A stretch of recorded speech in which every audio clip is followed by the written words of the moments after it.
제가요, 지난주 금요일 날 아주 이상한 경험을 했어요. 체험일 수도 있고, 금요일에 제가 총회 본부에서 여러 회의를 감당하고 저녁 무렵에 다시 집으로 내려오는 중에 제가 자가용을 가지고 올라갔으니까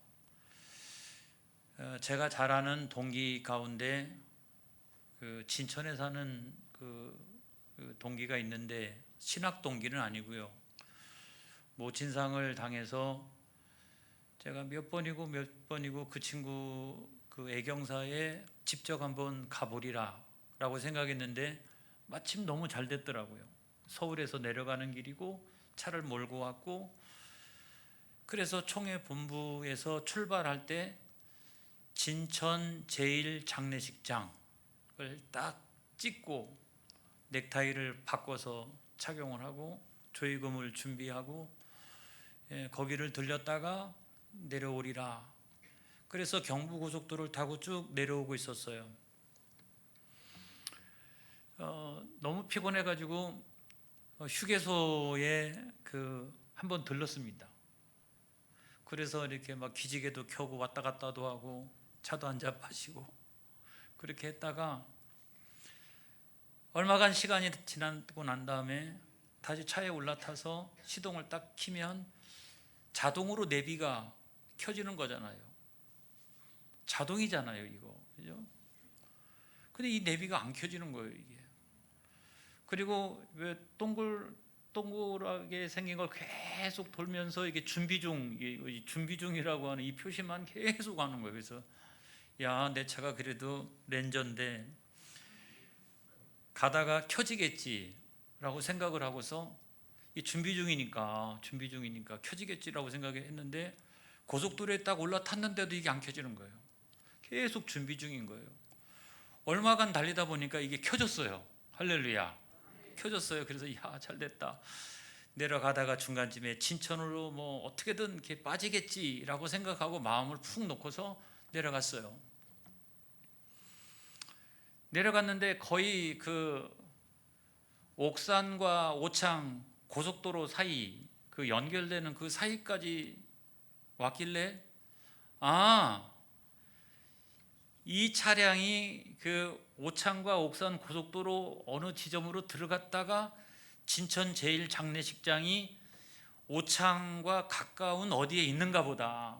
그래서 미리 안 빠지고 여기까지 나를 인도했나 보다라고 생각을 했어요. 뭐 전방에 어느 정도 그 키로가 남아 있으니까 그렇게 인도하겠지라고 생각을 했어요. 웬걸? 거기를 딱 지나가는데도 이게 방향 전환을 안 하는 거예요. 그리고 거기를 통과했습니다. 통과하면 옥산 휴게소잖아요. 너무 황당해가지고 이거 내비가 미친 거 아니야 이거? 너 한번 혼나볼래 나한테? 그러고서 이제 그 내비의 맨 밑을 보니까 설정이 진천 제1장례식장은 지워지고 우리 집이라고 되어 있더라고요. 뭐 순간적으로 제가 너무너무나 당황스럽고, 그래도 어떡합니까? 중간에 빠져나올 데가 어디 있어요. 그래서 계속 가다가 옥산 휴게소를 빠져나와가지고 너 내비 한번, 너 오늘 나한테 한번 혼나봐. 그래가지고 차를 세웠어요. 나와가지고 차를 딱 세워놓고 난 다음에 이게 왜 갑자기 진천 제1장례식장이 우리 집으로 바뀐 거예요 이거. 그래서 거기서 다시 진천 제1장례식장을 딱 쳤더니 45분 걸린대요. 피곤한데 나 거기까지 못 가겠다. 너무너무 피곤하다. 그래서 우리 집으로 전화를 했더니 우리 안사람이 빨리 들어오래요. 그래가지고 집에 왔습니다. 툴툴대면서 막 내가 말이야 넥타이도 이렇게 검정색으로 하고 조이금도 막 준비해 놓고 그렇게 했는데 세상에 저 내비가 나를 우리 집으로 인도했노라고. 그랬더니 마침 우리 안사람이 맛있는 음식을 해놓고서 혼자 먹고 있더라고요. 그러면서 이렇게 기도했대요. 하나님, 우리 남편 너무 피곤한데 집으로 일찍 들어오게 해주세요. 그래서 제가 그랬어요. 다시는 그렇게 기도하지 말라고. 다시는. 내가 미리 설정을 해놨는데 이 기계가 이상하게 작동을 안 하더니 나중에 왜 이게 우리 집으로 작동을 한 거야. 이게 제가 드리고 싶은 말씀은 뭐냐면 이런 거예요. 야, 혹시나 내가 너무 피곤한 중에 그쪽 길로 빠졌다가 그 이상이 생기면 어떻게 할까? 그래도 하나님이 우리 한 사람의 기도를 들으시고 가장 기뻐하시고 선하시고 온전하신 길로 나를 인도하신 것이 아닌가라고 제가 해석을 했어요. 해석을 했어요. 근데 지금도 그 이상한 일이 자꾸 생각이 나요. 제가 분명히 그 진천 제1장례식장을 몇 번씩이나 보면서 확인해 가지고 제가 그 입력시켜 놓은 거거든요. 그런데 그것이 그 사이에 바뀌어서 저는 집에 와서 맛있는 음식을 먹고 푹 쉬었다가 다음 일정을 진행할 수가 있었어요. 오늘 낮에 제가 설교하면서 에베네셀의 하나님에 대해서 제가 설교를 했습니다. 하나님은요, 큰 일이든 작은 일이든 우리를 결과적으로 보면 선하신 길로 인도하실 줄로 믿습니다. 하나님 우리를 도와주세요. 우리가 중심만 하나님 앞에 온전히 있으면은 하나님은 언제나 그 중심을 통해 가지고 나를 선하신 길로 온전하신 길로 인도하신다는 거예요. 그래서 제가 그런 체험을 하고서 이야기했더니 우리 안 사람도 똑같이 얘기하더라고요. 아마 하나님이 다른 계획이 있으신 것 같아. 그래서 내 기도를 들으시고 당신은 집으로, 아니 제가 그냥 검정 넥타이를 메고 집으로 왔다니까요. 집으로. 네, 세상에. 여러분, 저는 오늘 소유에 대해서 이야기를 하려고 그래요. 소유. 오늘 본문에 보면은 블레셋 사람들은 자기들이 이 법궤를 소유하게 되었습니다. 얼마 동안? 7개월 동안. 근데 그것을 소유하고 난 다음부터 자기에게는 복이 임한 게 아니라 화가 임했어요. 그래서 다곤 신상이 무너지고 독한 종기가 생기고, 그 다음에 그것을 베세메스 두 암소, 그 다음에 그 속건제 드린다고 세상에 속건제 그렇게 드리는 게 아닌데, 그 금으로 만든 독종 5개, 그 다음에 금지 5마리 이런 거 만들어 가지고 그걸로 이렇게 속건제 드린다고 그런 거예요. 근데 그 숫자가 결국은 뭐냐면 블레셋의 그 지파들의 숫자하고 똑같은 거예요. 그러니까 우리한테 자꾸 그 안 좋은 일이 생기고, 그 다음에 그 독한 종기로 말미암아서 사람들이 죽어나가기 시작하니까 자기들의 지파 숫자대로 해가지고 이 속건제물을 드리면은 그냥 그 화가 면하여질 줄로 알고 그 숫자를 채워가지고 그렇게 했던 거예요. 그런데도 불구하고 그 법궤가 벳세메스에 이르렀을 때 사람들이 들여다보았다고 성경은 말씀하고 있습니다. 들여다보았다. 그래서 제가 주석을 찾아봤어요. 그냥 이렇게 사람들이 막 모여 있으니까 이렇게 들여다본 거냐? 그게 아니에요, 여러분. 완전히 그것을 열어서 그 안에 무엇이 있나를 들여다본 거예요.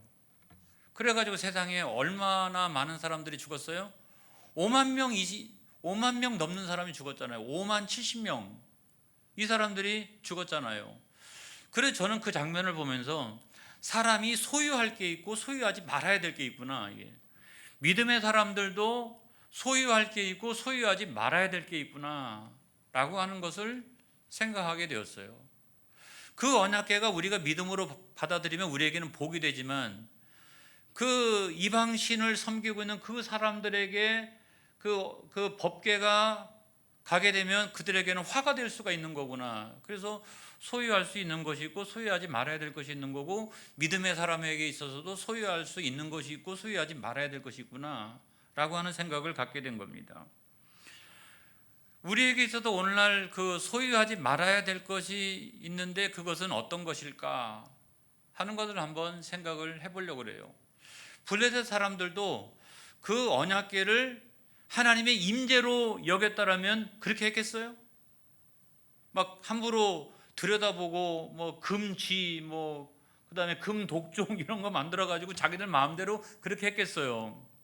그게 아니라 그것을 어떻게 생각했어요? 전리품 정도라고 생각했던 거죠. 하나님의 임재와 하나님을 다곤신 앞에 다곤신보다도 못한 그런 분으로 전리품으로 자기들이 생각을 했다가 이와 같은 엄청난 화를 당하게 되는 것을 우리가 보게 됩니다, 여러분. 자, 오늘날 믿음의 사람들에게 있어서 우리가 소유하지 말아야 될 것이 있는데 그런 것이 생각나는 대로만 생각을 해봐도 첫 번째는 정욕 이런 거죠.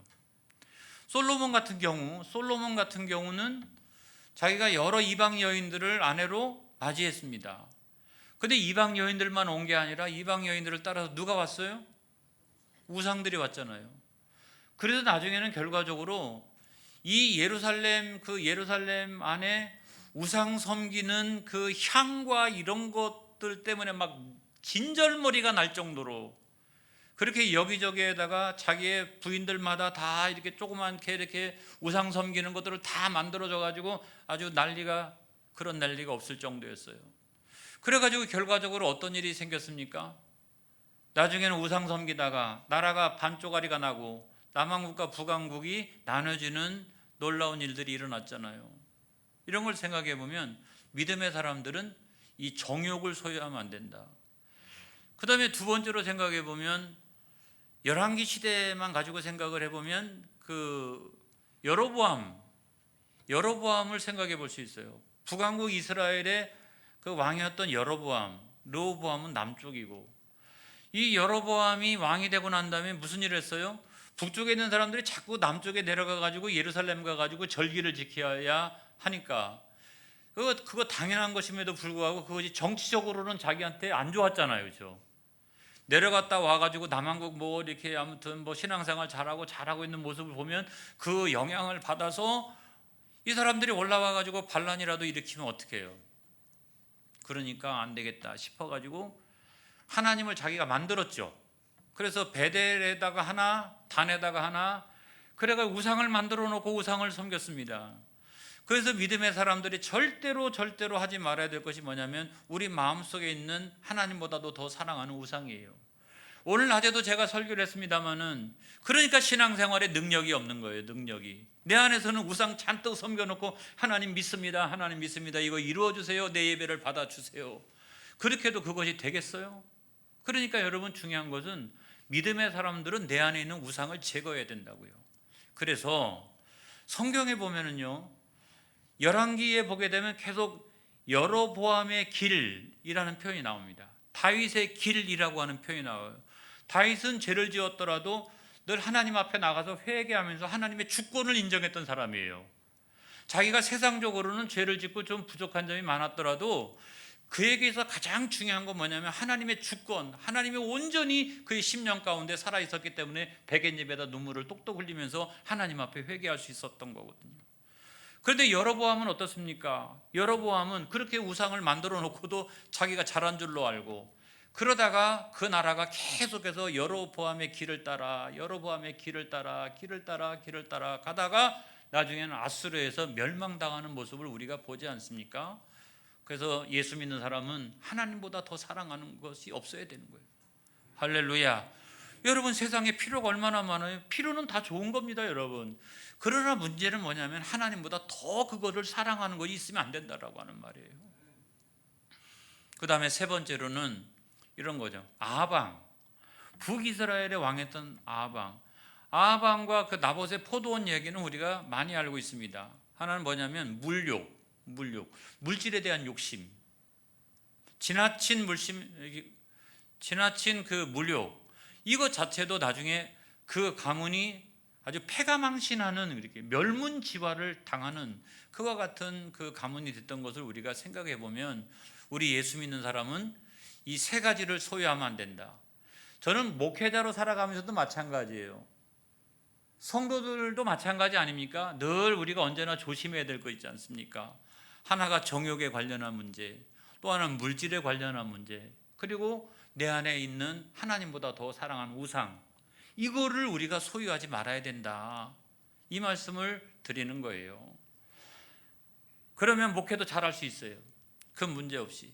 성도들도 신앙생활 잘할 수 있습니다.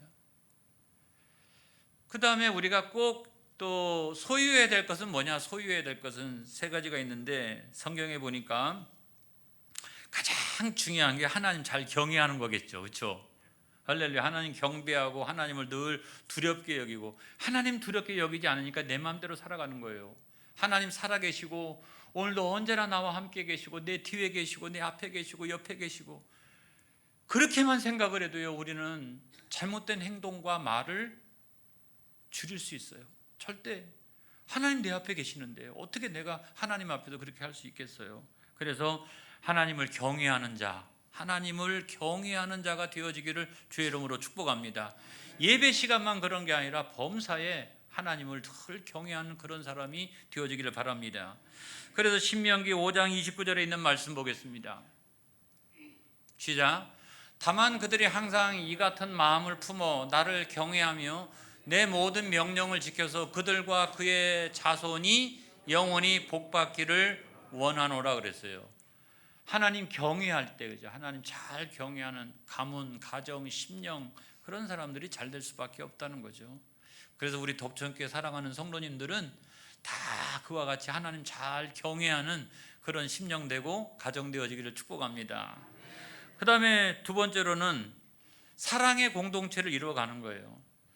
오늘날 우리 교회 여러 가지 어려운 문제가 많이 있어서 우리 교회가 과연 사랑의 공동체냐라고 생각을 할지 몰라도, 저는요 이만큼 교회 안에 사랑이 유지되어지는 것만 해도 저는 하나님 앞에 감사합니다. 여러분, 여러 가지 어려움과 시련과 역경이 이렇게 많은데도 불구하고 그래도 교회가 흔들림 없이 사랑의 공동체를 유지할 수 있는 것만 해도 저는 하나님 앞에 감사해요. 여러분, 그래서 우리 교회는 사랑이 충만한 교회가 되어지기를 축복합니다.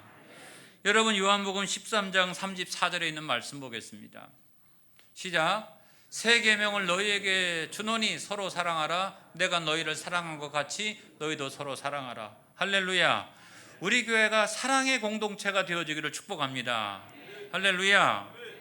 그 다음에 이제 마지막 중요한 건 뭐냐면 하나님 잘 경외하고, 그 다음에 우리가 옆으로는 사랑하고, 그러고 난 다음에 내 자신이 해야 될 것이 있어요.